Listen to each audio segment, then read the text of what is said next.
আজকে ঠাকুমা আমাকে দেখতে এসেছিল, আর দেখো কি কি নিয়ে এসছে আমার জন্য, মানে সব কিছু নিয়ে এসছে। যে আমার শরীর এখন এতটাই দুর্বল, আমি কিছুই খেতে পারছি না, মানে একটা ফল পর্যন্ত খেতে পারছি না।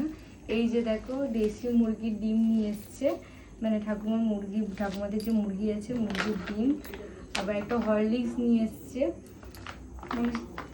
আর এই যে খেজুর নিয়ে এসছে। খেজুরটা তুমি নিয়ে এসছে না? খেজুরটাও নিয়ে এসছে। আর এই যে খেজুর, তারপরে এমনি নানা রকমের ফল নিয়ে এসছে। এই ফলগুলো দেখে আমার মানে কি বলবো, খেতে ইচ্ছা কি, আমার দেখতেও ইচ্ছা করছে না। আমি মানে এতটাই দুর্বল যে আমি এগুলো খেতেও পাচ্ছি না একটুও। ডিমটাও এখন খেতে পাচ্ছি না, তবে কাল থেকে খাওয়া শুরু করব। 2 দিন হয়ে গেছে, 2 দিন আমি কিছুই খাইনি, মানে অল্প অল্প মুড়ি আর অল্প একটু ভাত খেতে পাচ্ছি।